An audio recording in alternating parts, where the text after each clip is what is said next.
আপনি কি একা? চারপাশে মানুষ আছে, তবুও মনে হয় আপনার কথা সত্যি বোঝার মতো কেউ নেই। রাতের নীরবতায় কখনো কি মনে হয়েছে আপনার পাশে যদি একজন থাকতো? কখনো কি সমাজের কারোর কথায় বুকের ভেতরটা কেঁপে উঠেছে? একা মহিলা কতটুকুই বা পারবেন? ওর তো কেউ নেই। একা মানুষ মানেই দুর্বল। এই কথাগুলো কি কখনো আপনার হৃদয়কে ছুরি দিয়ে কেটেছে? কিন্তু আজ একটু থামুন। যদি আমি বলি, যিনি সমগ্র বিশ্বের মা, সেই মা সারদা দেবী যেন নিঃশব্দে আপনার কানে বলছেন, তুমি একা নও। হ্যাঁ, আজকের এই কথাগুলো শুধু কোনো সাধারণ আলোচনা নয়। আজকের এই কথা সেই নীরব নারীর জন্য, যারা বাইরে হাসেন কিন্তু ভেতরে ভেতরে নীরবে কাঁদেন, যারা সংসার সামলান, অপমান সহ্য করেন, তবুও কাউকে কিছু বলেন না, যারা একা সন্তান মানুষ করছেন, যারা স্বামীহারা, যারা সম্পর্কের মধ্যে থেকেও একা, যারা সমাজের অবহেলায় নিজের মূল্য ভুলতে বসেছেন। আজকের এই আখ্যান আপনার জন্যই। কারণ একা থাকা আর অসহায় হওয়া এক কথা নয়। একাকিত্ব কখনো কখনো ঈশ্বরের তৈরি সেই নীরব ঘর, যেখানে তিনি মানুষকে ভেতর থেকে নতুন করে গড়ে তোলেন। কিন্তু জানেন, সবচেয়ে বড় কষ্ট কোথায়? বাইরের অপমান নয়, সবচেয়ে বড় কষ্ট তখনই যখন মানুষ নিজেই নিজেকে ছোট ভাবতে শুরু করে। যখন মনে হয় হয়তো সত্যিই আমি পারবো না, হয়তো আমার জীবন এইভাবেই কেটে যাবে, হয়তো আমি কারোর কাছে গুরুত্বপূর্ণ নই। আর এই জায়গাতেই মন ভেঙে যায়। কারণ মানুষের ভেতরের যুদ্ধ বাইরের যুদ্ধের থেকেও অনেক কঠিন। শরীরের ক্লান্তি বিশ্রামে কমে, কিন্তু হৃদয়ের ক্লান্তি, সেটা কে সারায়? এখানেই ঈশ্বরের কথা আসে। এখানেই মা সারদার স্নেহময় হাত এসে মাথায় পড়ে। কারণ মা জানেন, নারীর কষ্ট শুধু চোখের জল নয়, নারীর কষ্ট অনেক সময় নিঃশব্দ, হাসির আড়ালে ঢাকা। আর তাই আজকের এই আখ্যান শুধু সান্ত্বনার নয়, এ এক জাগরণ। কারণ সামনে যে গল্প আছে তা আপনাকে ভেতর থেকে বদলে দিতে পারে। জানেন, অনেক কাল আগে পৌরাণিক কাহিনীতে এক বিস্ময়কর নারী চরিত্রের কথা পায়। সাবিত্রী, রাজকন্যা, সুন্দরী, জ্ঞানী, দৃঢ়চিত্ত। কিন্তু তার জীবনের পথ ছিল সহজ নয়। যখন তিনি সত্যবানকে জীবনসঙ্গী হিসেবে বেছে নিলেন, তখন ঋষিরা সতর্ক করেছিলেন, এই যুবকের আয়ু খুব কম।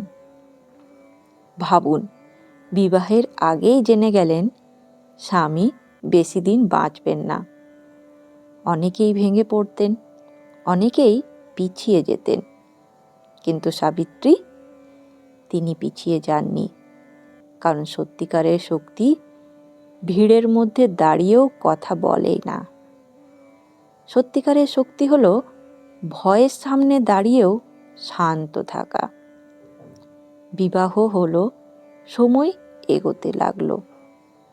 তারপর এলো সেই দিন। সত্যবান বনে কাঠ কাটতে গিয়ে হঠাৎ অসুস্থ হয়ে পড়লেন। সাবিত্রী তার মাথা কোলে নিলেন।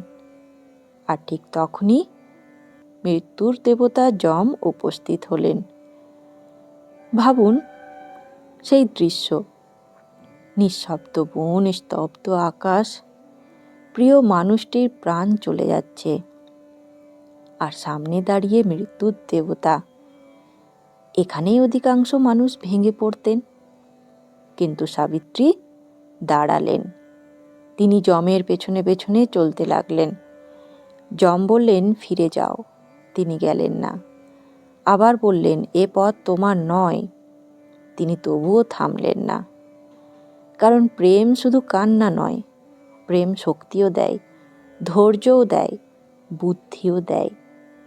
একসময় যম তার জ্ঞান, ভক্তি ও দৃঢ়তায় সন্তুষ্ট হয়ে বর দিতে শুরু করলেন, আর শেষে সত্যবানের জীবন ফিরিয়ে দিলেন।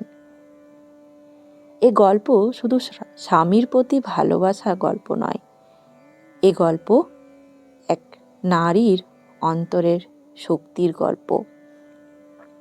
এই গল্প বলে, নারী একা হলেও দুর্বল নন।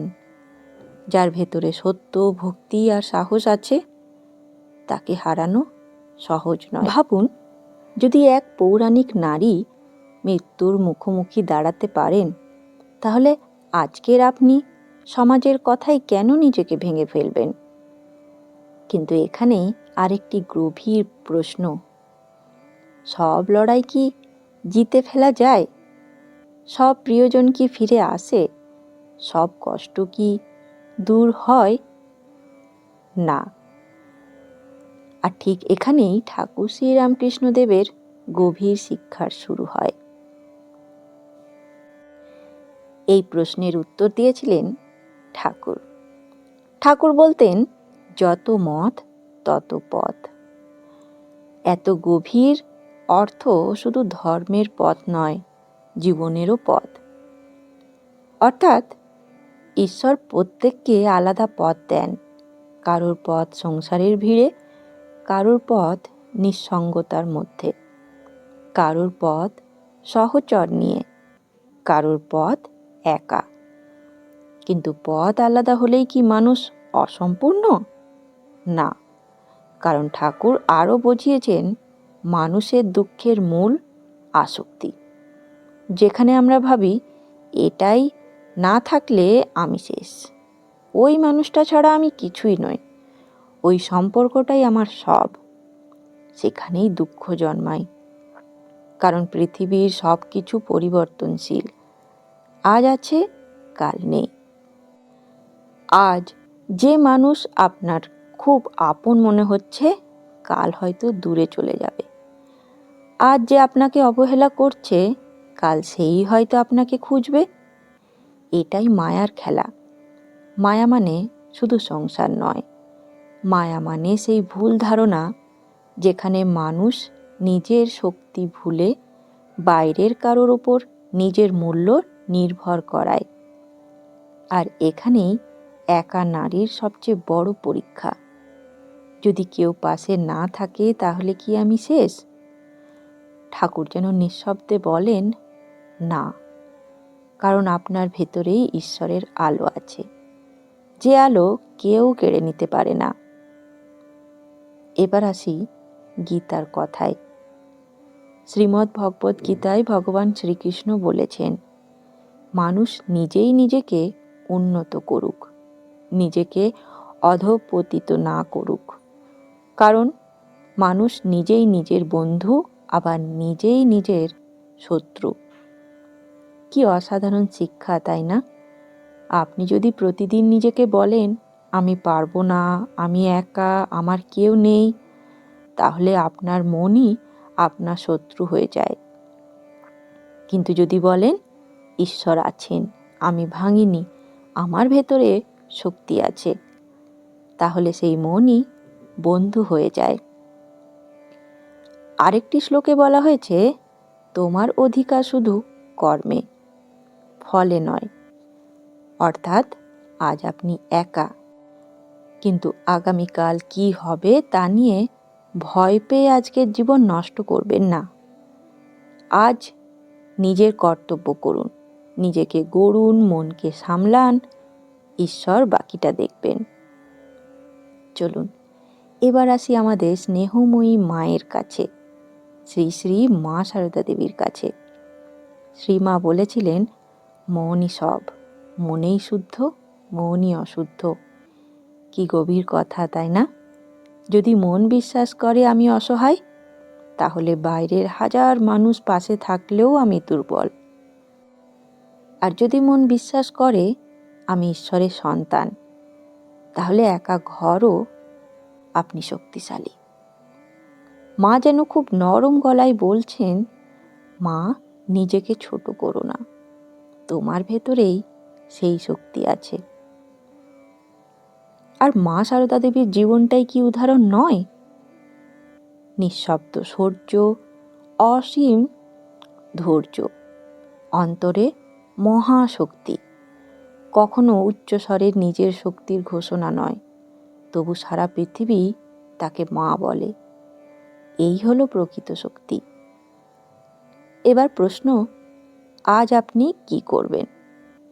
চলুন 5টি সহজ পথ জানি। প্রথম, নিজের সঙ্গে কঠোর কথা বলা বন্ধ করুন। নিজেকে বারবার অসহায় বলবেন না। মন শুনতে শুনতে সেটাই সত্যি ভাবতে শুরু করে। দ্বিতীয়, প্রতিদিন ঈশ্বরের সঙ্গে কিছুক্ষণ নীরব থাকুন। সবসময় বড় প্রার্থনা দরকার নেই, শুধু বলুন, আমাকে শক্তি দাও।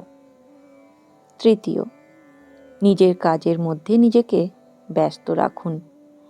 নিষ্ক্রিয় মনই দুঃখ বেশি জন্মায়। চতুর্থ, যারা আপনাকে ছোট করে তাদের কথাকে সত্যি ভাববেন না। সব মত সত্য নয়, সব সমালোচনা সত্য নয়। পঞ্চম, নিজেকে ভালোবাসুন। এটা অহংকার নয়, এটা আত্মসম্মান। আজ যদি আপনি একা হন, তবু মনে রাখুন, একা মানেই শূন্য নয়, একা মানেই পরাজিত নয়, একা মানে ঈশ্বর আপনাকে ছেড়ে গেছেন এমনটাও নয়। কখনো কখনো ঈশ্বর ভিড় সরিয়ে দেন, যাতে আপনি নিজের শক্তিকে চিনতে পারেন। হয়তো আজ আপনার চোখের জল আছে, কিন্তু এই জলই একদিন শক্তি হবে। হয়তো আজ রাতটা কঠিন, কিন্তু ভোর আসবেই। কারণ ঈশ্বরের ঘরে শেষ বলে কিচ্ছু নেই। যদি এই কথাগুলো আপনার হৃদয়ে পৌঁছায়, তাহলে আজ একটা কথা মনে রাখুন, আমি একা হতে পারি, কিন্তু অসহায় নই, কারণ আমার সঙ্গে ঈশ্বর আছেন। ধন্যবাদ, ভালো থাকবেন। ভিডিওটি ভালো লাগলে অবশ্যই ভিডিওটিকে একটি লাইক এবং শেয়ার করতে ভুলবেন না। আর চ্যানেলটিকে যদি এখনও অবধি সাবস্ক্রাইব করে না থাকেন, তাহলে অনুরোধ রইল চ্যানেলটিকে সাবস্ক্রাইব করে নেবার, যাতে তাদের এই বাণী আপনার কাছেও সবার প্রথমে পৌঁছে যায়। ভালো থাকবেন। জয় ঠাকুর, জয় মা, জয় স্বামীজি।